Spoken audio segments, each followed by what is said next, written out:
Bienvenidos al video explicativo de la semana 8, donde trataremos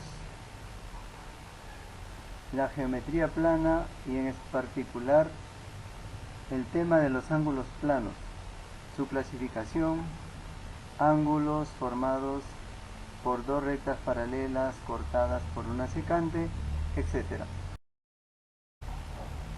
Los ángulos se distinguen en todo tipo de arquitectura, desde la arquitectura incaica.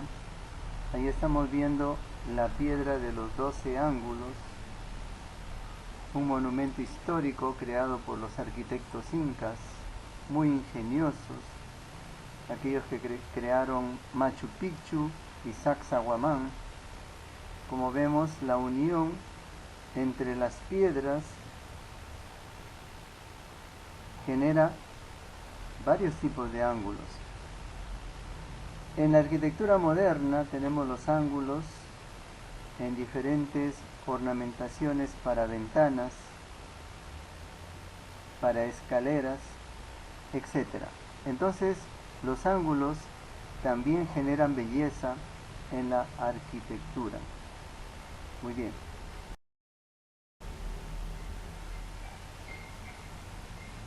Tenemos algunas preguntas para responder y de repente también para reflexionar. Nos preguntan qué entendemos por ángulo plano. Bueno, por ángulo plano entendemos un ángulo que se encuentra todos sus elementos dentro de un plano, un único plano.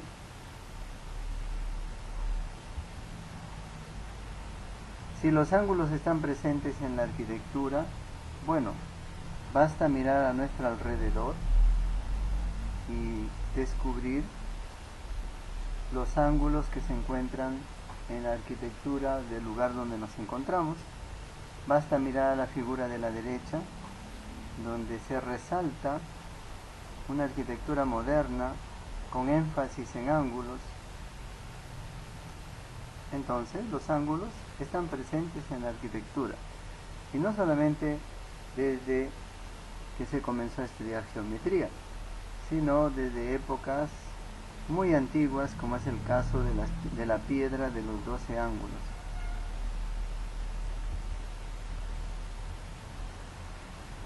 ¿Cómo medimos los ángulos? Bueno, cuando trabajamos en el plano y en el papel, medimos los ángulos con un instrumento llamado transportador, que mide los ángulos en grados sexagesimales.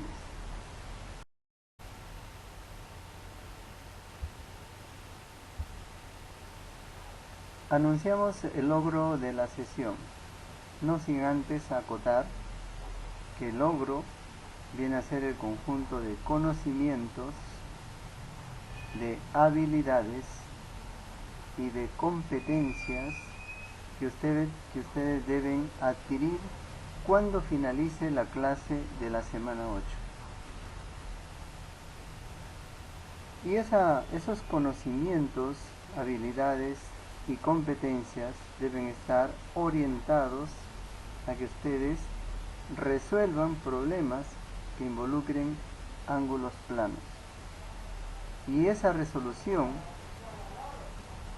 o la resolución que ustedes hagan, debe seguir un proceso lógico y fundamentado, mostrando sus cálculos con orden y pertinencia. Entonces, grabemos la palabra clave para el caso del logro de la sesión: resolver problemas, por supuesto, que involucren a la arquitectura, a ángulos planos,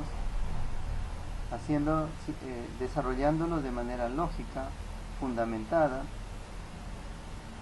y mostrando los cálculos de manera ordenada y pertinente.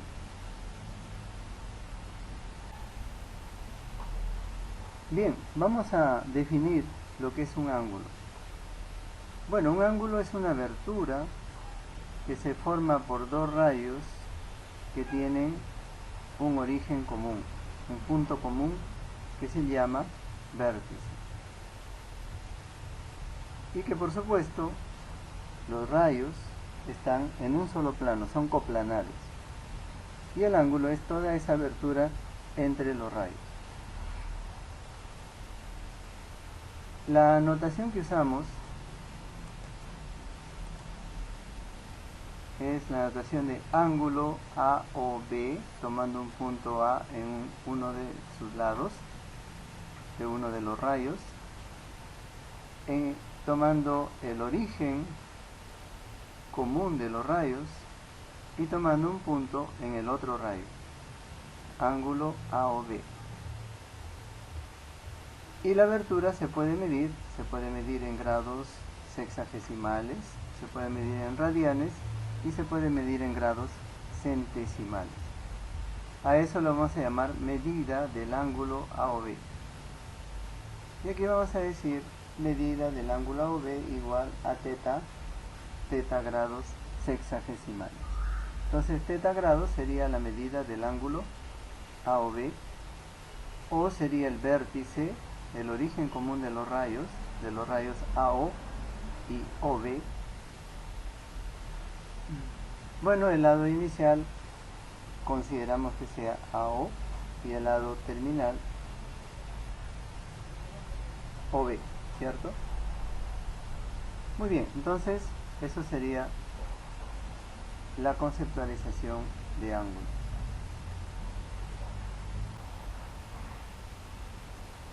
Un concepto importante también es el de bisectriz de un ángulo.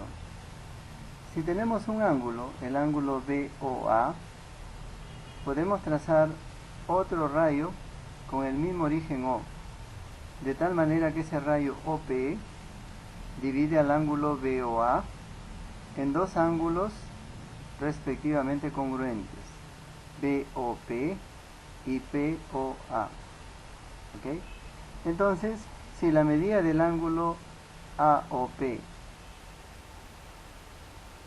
es igual a la medida del ángulo POB, entonces el rayo OP es llamado bisectriz del ángulo POA. ¿De acuerdo? Entonces, que la bisectriz es un rayo que divide a un ángulo en dos ángulos congruentes. Vamos a clasificar los ángulos. Primero veamos por la convexidad o no convexidad. Los ángulos son convexos, como este de aquí, por ejemplo. La convexidad tiene que ver con que si tomo cualquier par de puntos dentro de ese objeto llamado ángulo, el segmento que una esos puntos está completamente contenido en el ángulo. Aquí tengo la abertura de este ángulo, es un ángulo agudo. Cualquier par de puntos que yo tome, el segmento que une esos puntos siempre va a estar en el ángulo, en la abertura, ¿no? Muy bien. El ángulo no convexo, fíjense que un ángulo convexo es aquel cuya medida varía entre 0 grados y 180 grados. Es un ángulo convexo. Cuando la medida del ángulo sobrepasa 280 grados y es menor que 360 grados, como por ejemplo este ángulo cóncavo que tengo, que comienza aquí y termina aquí. Todo esto es el ángulo. La abertura es todo esto. Y decimos que ese ángulo no es convexo, porque si tomo un punto en este lado y otro punto en este lado, el segmento que uniría esos puntos no estaría completamente contenido en el ángulo, porque la abertura del ángulo es solo esta. El segmento pasaría por aquí. A eso se le llama ángulo no convexo. También podemos clasificar los ángulos según sus medidas. Por ejemplo, como ángulos agudos, aquellos cuya medida es mayor que 0 grados y menor que 90 grados. Esos serán los ángulos agudos. el ángulo recto, que sería el ángulo cuyos rayos o cuyos lados son perpendiculares entre sí. Por tanto, la medida del ángulo es de 90 grados sexagesimal. El ángulo obtuso es un ángulo cuya medida es mayor que 90 grados y menor que 180 grados. Pues un ángulo es obtuso cuando sobrepasa la medida de 90 grados y es menor que 180 grados. El ángulo llano es un ángulo de exactamente 180 grados. Es una abertura, es prácticamente la recta, ¿cierto? Con esta abertura, que es el ángulo llano, 180 grados. Hay un ángulo entrante, se llama ángulo entrante aquel ángulo cuya medida es mayor que 180 y menor que 360, ¿cierto? Es un ángulo no convexo, llamado entrante.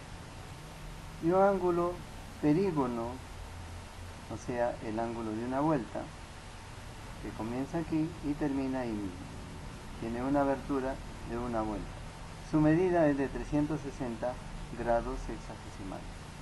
Entonces, esta es la clasificación de los ángulos según las medidas de los mismos. Veamos ahora según su posición. Cuando dos ángulos, el ángulo alfa y el ángulo beta, tienen un lado en común, son vecinos, como si tuvieran una pared en común, se llaman ángulos adyacentes. Entonces el ángulo alfa es adyacente al ángulo beta. Ya los ángulos consecutivos son aquellos que van teniendo un lado en común de dos en dos, ¿cierto? Aquí delta con y comparten el lado de aquí, y con phi comparten este lado, y bueno, son consecutivos. Ángulos opuestos por el vértice son aquellos cuyos lados tienen radios de diferente sentido. Por ejemplo, aquí tiene sentido positivo y acá este lado tiene sentido negativo. Este rayo tiene sentido positivo y este rayo tiene sentido negativo. Son ángulos opuestos por el vértice y son congruentes, tienen la misma medida.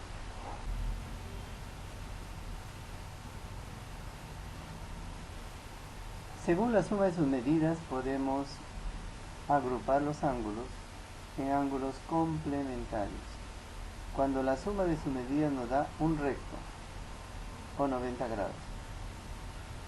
Y ángulos suplementarios cuando la suma de sus medidas nos da un ángulo llano, o sea, 180 grados. Ahora vamos a ver cuando tenemos dos rectas paralelas como estas y son cortadas por una secante, se van a formar ángulos muy interesantes aquí. Por ejemplo, los ángulos alternos internos, que son ángulos que están entre las rectas paralelas, como el 4 y el 6, o el 3 y el 5. Acá, 3 y 5, 4 y 6. Lo curioso es que estos ángulos alternos internos son respectivamente congruentes. También se forman los ángulos alternos externos, o sea, aquellos ángulos que están fuera de las rectas paralelas, pero de manera cruzada, como por ejemplo 1 y 7, 8 y 2. Acá está 1 y 7, 2 y 8. Análogamente a los anteriores, a los alternos internos, los alternos externos también son congruentes. Entonces el ángulo 8 es congruente con el ángulo 2 y el ángulo 1 es congruente con el ángulo 7.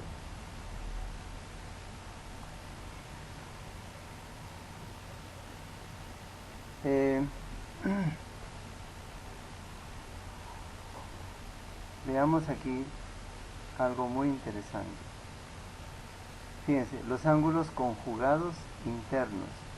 Los ángulos conjugados internos son aquellos que están en la misma línea entre las rectas paralelas. 3 y 6, 4 y 5. Ángulos conjugados internos. 3 y 6, 4 y 5. Ahora, ¿cómo son estos ángulos conjugados internos? Bueno, la suma de sus medidas nos da 180 grados. Entonces, si sumo 4 más 5, o si sumo 3 más 6, entonces su medida nos va a dar 180 grados. ¿Ok? Muy bien.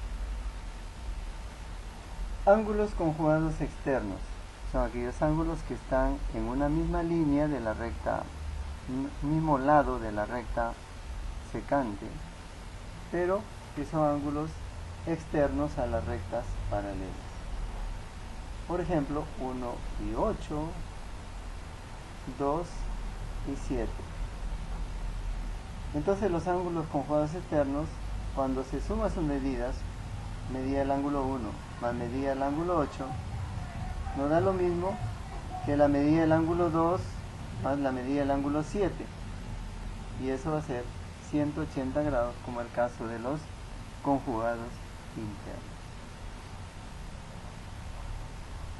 Por último tenemos los ángulos correspondientes. Los ángulos correspondientes son aquellos que se forman a un mismo lado de la recta secante. Uno es interno y el otro es externo. Por ejemplo, 5 interno, 1 externo. 4 interno, 8 externo. 7 externo, 3 interno. 6 interno, 2 externo. Siempre del mismo lado de la recta secante. Lo interesante es que los ángulos correspondientes son congruentes. Entonces 5 es congruente con 1, 4 es congruente con 8, 6 es congruente con 2 y 3 es congruente con 7. Como ven, ahí hemos encontrado 5 tipos de ángulos que se forman cuando una recta secante intersecta dos rectas paralelas.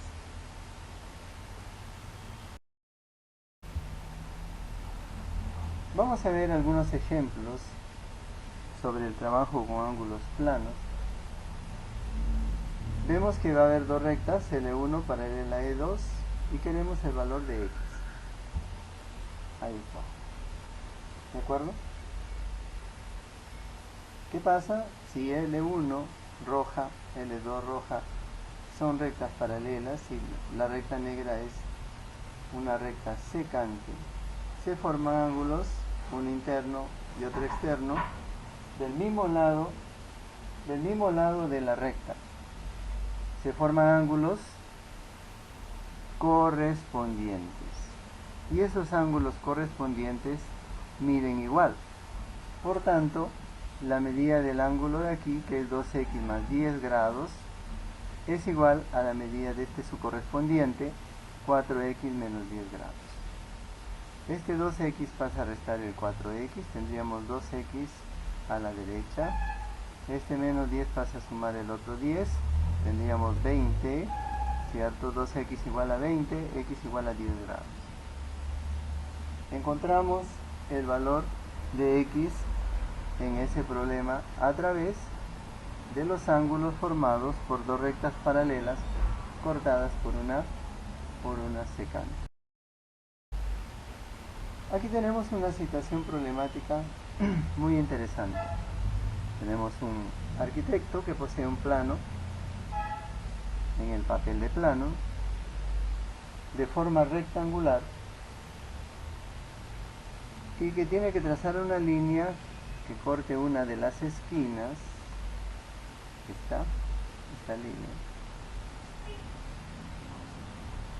de tal manera que forme esta línea, sea la base de este triángulo y ese triángulo sea isósceles, ¿cierto?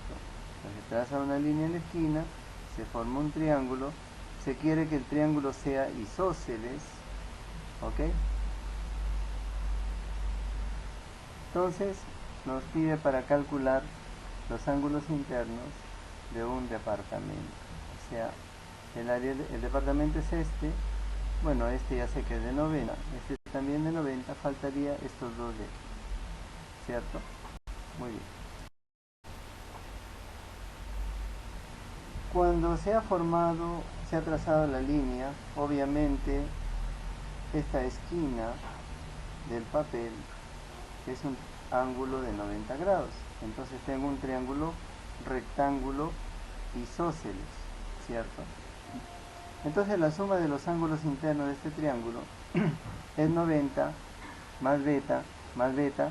Bueno, estos dos ángulos son beta porque son opuestos a ángulos congruentes. Por tanto son ángulos que miden igual. Y es igual a 180. Despejando beta, tenemos que beta es 45 grados. Pero lo que queremos es la medida de delta, que es suplementario de 45 grados. O sea, delta sumado con 45 tiene que ser 180 grados.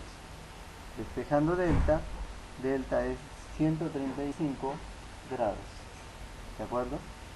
Delta es un ángulo de 135 grados. Son dos ángulos delta de 135 y tres ángulos de 90 grados. ¿Ok?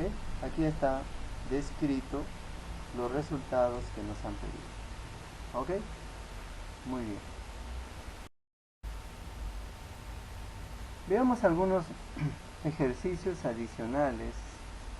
Aquí, por ejemplo, vemos que tenemos dos rectas paralelas, L1 y L2, cortados por este ángulo de 80 grados y queremos encontrar el valor de X. Bien, aquí vamos a hacer lo siguiente. Vamos a tener el ángulo opuesto por el vértice de 2x. Ese ángulo opuesto por el vértice de 2x es este de aquí. 2x grados. Miden igual por ser opuestos por el vértice. Listo. Ese es el primer paso. Entonces aplicamos la propiedad del serrucho, donde estos ángulos que entran, estos ángulos entrantes es igual a este ángulo saliente. O sea, 3x grados más 2x grados es igual a 80 grados. Aquí está. 2x grados más 3x grados igual a 80 grados. 5x grados igual a 80 grados. X grados es igual a 16 grados. ¿Ok? Entonces el valor de X es 16. Aquí tenemos otro ejercicio. Ahí está la figura. Y de esa figura queremos encontrar alfa medios grados. La medida de alfa medio. Bueno, como vemos, si sumamos todos esos ángulos nos va a dar un ángulo de una vuelta, un ángulo completo. Entonces 3 alfa más 2 alfa más 3 alfa más 120 es 360. 3 alfa más 2 alfa, 5 alfa más 3 alfa, 8 alfa. 360 menos 120, 240. Alfa es igual a 30 y por tanto alfa medios es igual a 15 grados. Solamente hemos aplicado la propiedad del ángulo completo. ¿De acuerdo? Entonces, cada vez que tenemos un ángulo completo, tenemos un ángulo de 360 grados. Entonces, todos los ángulos que se formen en torno a esto, la suma de sus medidas tiene que dar una vuelta completa por 360 grados. El resto es tratamiento algebraico. En la clase de la semana 8 tendremos que hacer las meditaciones correspondientes sobre la metacognición. Vamos adelantando, dando un adelanto. ¿Qué aprendí en esta sección? Bueno, la respuesta lo tiene cada uno de ustedes.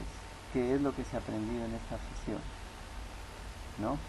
Cada uno de ustedes que ha asistido a este video ya tendrá elementos para responder a esta pregunta y durante el tiempo que queda para la clase para reflexionar sobre esta pregunta. En el caso 2, ¿para qué me sirve conocer el uso de los ángulos planos? Bien, ustedes saben que los ángulos en el espacio también se los puede colocar en un plano. Es decir, los conceptos que valen para ángulos en el plano se extienden también para ángulos en el espacio. Entonces, ¿para qué me sirve? Bueno, ya hemos visto que la arquitectura no prescinde de los ángulos. Al contrario, el ángulo es un elemento de mucha énfasis en la arquitectura, sobre todo en algunas arquitecturas modernas. Y en la parte 3, ¿en qué aspecto de tu vida crees que aparecen los ángulos? Bueno, les dejo para que ustedes mediten esa parte, pero creo que si echamos un vistazo a la realidad que nos rodea, vamos a descubrir innumerables tipos de ángulos. La omnipresencia del ángulo en la arquitectura. Vamos a verlo. Y no solamente en la arquitectura contemporánea, en la arquitectura moderna, sino también en la arquitectura milenar. Los ángulos han sido usados desde hace muchos miles de años atrás.